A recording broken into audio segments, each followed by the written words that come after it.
Hello. So in this video, we're going to talk about Book 5 of Aristotle's Politics. So in Book 5, Aristotle's key focuses are how to change, or how constitutions change, and how constitutions can be preserved. But he says here, we should investigate the sources of change in constitutions, how many they are and of what sort, what things destroy each constitution, from what sort into what sort they principally change, further, the ways to preserve constitutions in general and each constitution in particular, and finally, the means by which each constitution is principally preserved. So he's sort of broken this up into 5 different things, but essentially he's interested in how constitutions are changed and preserved. And one of the big points that Aristotle makes in this book is that there are different kinds of constitutions, because while everyone typically agrees that the key aim of a city-state is to seek justice and equality, not everybody agrees on what justice and equality necessarily mean.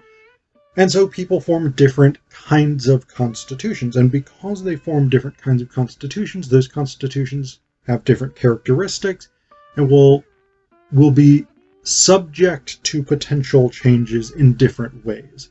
So this is really at the heart of Book 5, is this idea that in order to understand how constitutions change or remain the same, you need to understand the differences in how they're organized, which are things he had talked about in previous books. So one of the central concerns that Aristotle has in Book 5 is, again, he has this recurring idea that justice and equality consist in ensuring that those who are equal are treated equally, and those who are unequal are treated unequally. So this is a central idea, and essentially what he argues is that a lot of the internal reasons that any constitution is changed is because those who are equal don't feel that they are being treated equally, or those who are unequal feel that they are being treated too unequally. And there's a lot of different ways that can happen, and he talks about those different ways in Book 5. But essentially the concern here is the organization of factions.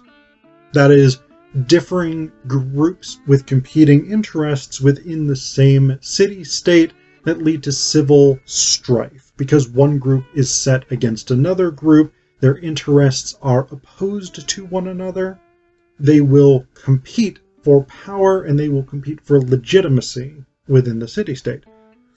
So he says, at the end of chapter 2, the things over which they start such faction are profit, honor, and their opposites. For people also start faction in city-states to avoid dishonor and fines, either for themselves or for their friends. He also says, people are also stirred up by profit and honor, not simply in order to get them for themselves, which is what we said before, but because they see others, whether justly or unjustly, getting more. Other causes are arrogance, fear, superiority, contempt, and disproportionate growth. Still other ones, although operating in another way, are electioneering, carelessness, gradual alteration, and dissimilarity. So this is a lot of potential causes of changes in constitution, and in Book 5 Aristotle goes through them. But at kind of the core of this, for Aristotle, the core of the reason that people seek changes within constitutions is the idea that either those who should be getting the same treatment are not getting the same treatment, i.e. those who are equal are not being treated equally, or those who are unequal, some people are better than others. And again, in politics, Aristotle asserts that there are natural slaves, and that some people are by birth better than others. So this is really not an egalitarian society, ultimately, that Aristotle is interested in. So the idea that either those who are lesser are being treated better than they should, or perhaps more commonly, the idea that those who are superior are being treated better than they should. So these are the things that Aristotle says primarily cause factions. And again, a division within the city-state that creates competing interests that tears apart the otherwise united fabric of the city-state. Again, he goes through all of these different things, and he addresses a lot of reasons why city-states, why constitutions change. Some of the things that I find particularly important. In chapter 5, he talks about how democracies change, how democratic constitutions change. And one of the first things he mentions is that democracies undergo change principally because of the wanton behavior of popular leaders, who sometimes bring malicious lawsuits against individual property owners, causing them to join forces, for a shared fear unites even the bitterest enemies, and at others openly egg on the multitude against them. Essentially, so when he says popular leaders here, what Aristotle really means is what we would today call demagogues. That is typically faux populist leaders who employ a rhetoric of being for the common person, and yet are, in fact, focused on accumulating power to themselves. Donald Trump is a fantastic example of a demagogue, a person who deployed a populist rhetoric, and yet almost across the board, very little, almost nothing that he did actually benefited the majority of people in the US, while he accrued to himself a tremendous amount of power and influence and profit. So this is one of the things that Aristotle raises concerns about in a democracy. And again, it's worth noting that Aristotle's understanding of a democracy is basically a system in which the poor rule for their benefit. Aristotle also sometimes uses the word democracy closer to what we would today mean by it, or at least what we would mean by something like direct democracy. He sometimes uses the word democracy, at least in the CDC Reeve translation, as sort of equivalent to what he normally calls politeia, which is a system in which everybody's interests are represented within the constitution of the city-state, and therefore everyone has some vested interest in the continuation of the state. Demagogues threaten this because they set one group against another, usually because demagogues tend to be faux populists. They tend to set the lower classes against the upper classes. So this is one reason why democracies tend to change, in Aristotle's view.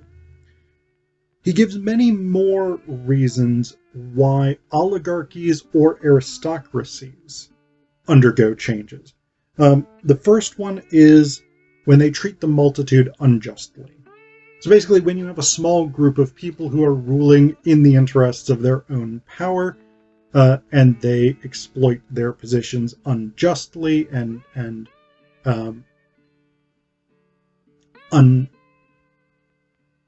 unduly abuse their authority, this tends to create a revolutionary situation. The second major reason, and there's a lot of sub-points for each of these, is that oligarchies undergo changes from within.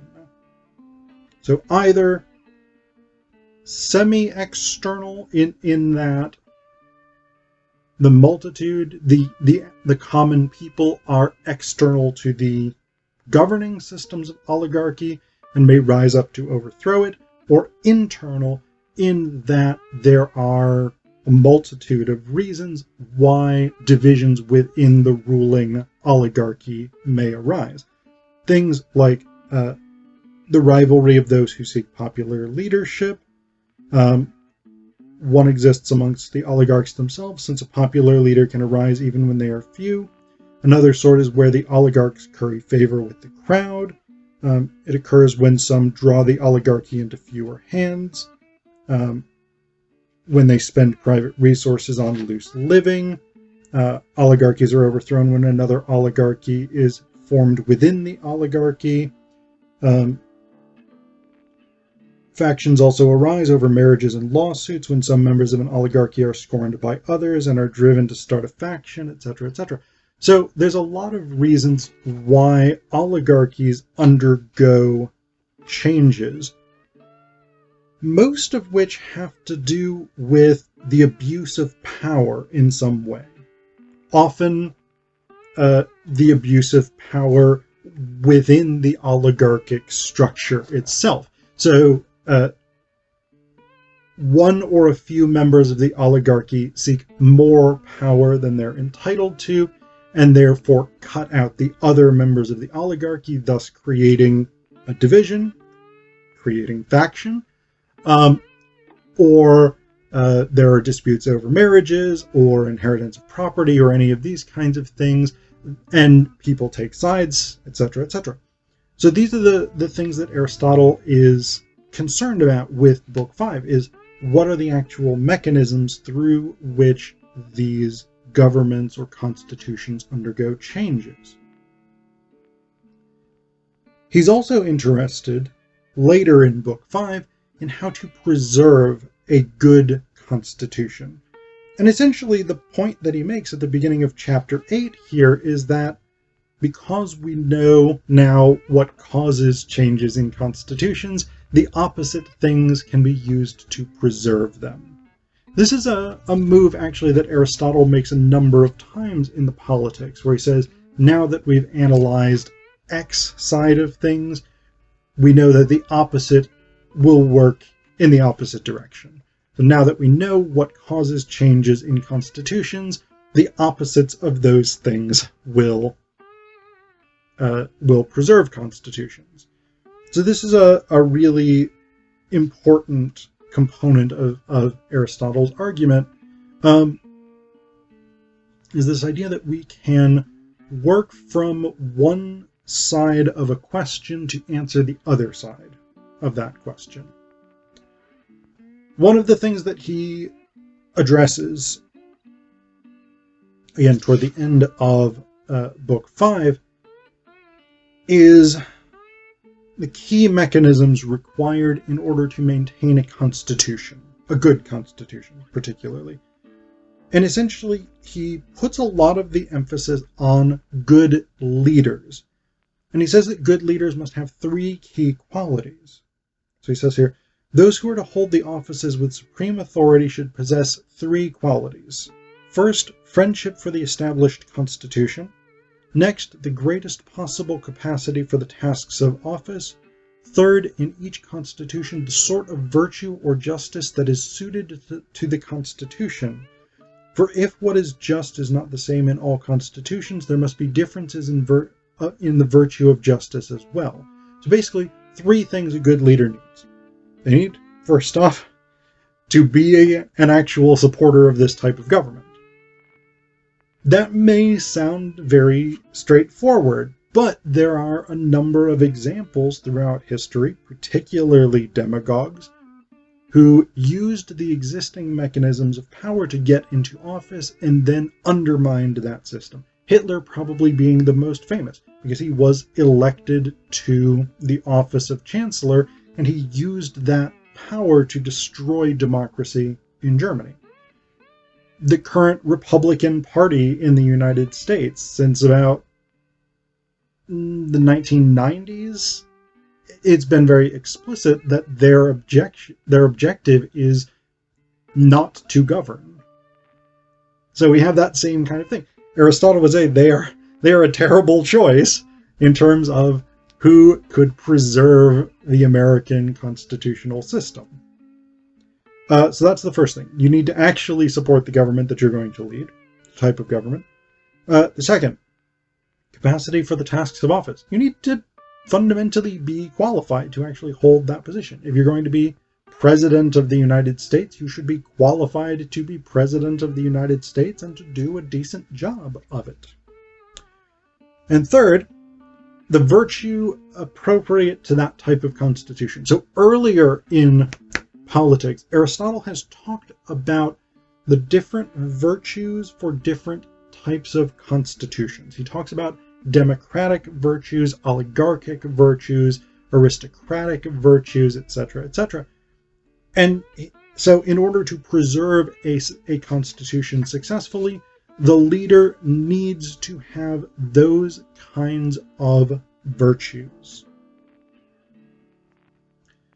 One of the points that Aristotle does make about this is that some of these things, particularly the question of virtue, the particular virtue for a type of constitution, is something that can be developed.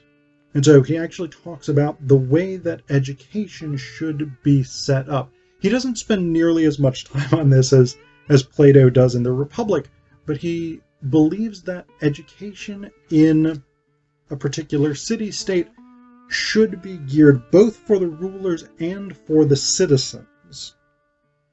It should be geared to training them up in those virtues, so that they will come to believe in the legitimacy of their particular constitution, and they will therefore support it, and they will resist change. Toward the end of Book 5, Aristotle briefly turns to kingships and tyranny. And basically he says the same stuff that I've already been talking about with democracies and oligarchies applies to tyranny and monarchy. The same guidelines about how changes occur and how changes can be prevented. One of the big overriding ideas that's important in Book 5 is actually this central idea that change should be resisted across the board within a particular political constituency. That even minor changes to the Constitution risk creating major revolutionary changes, destroying the Constitution itself down the road. So this is something actually that conservatives, old school, not modern conservatives, but old school conservatives in, say, the era of the English Civil War, tended to really gravitate toward. People like Thomas Hobbes and other sort of anti-revolutionary, pro-monarchical, pro-establishment thinkers tended to draw on Aristotle's ideas that even minor, seemingly unimportant changes can ultimately undermine the entire foundation of a government.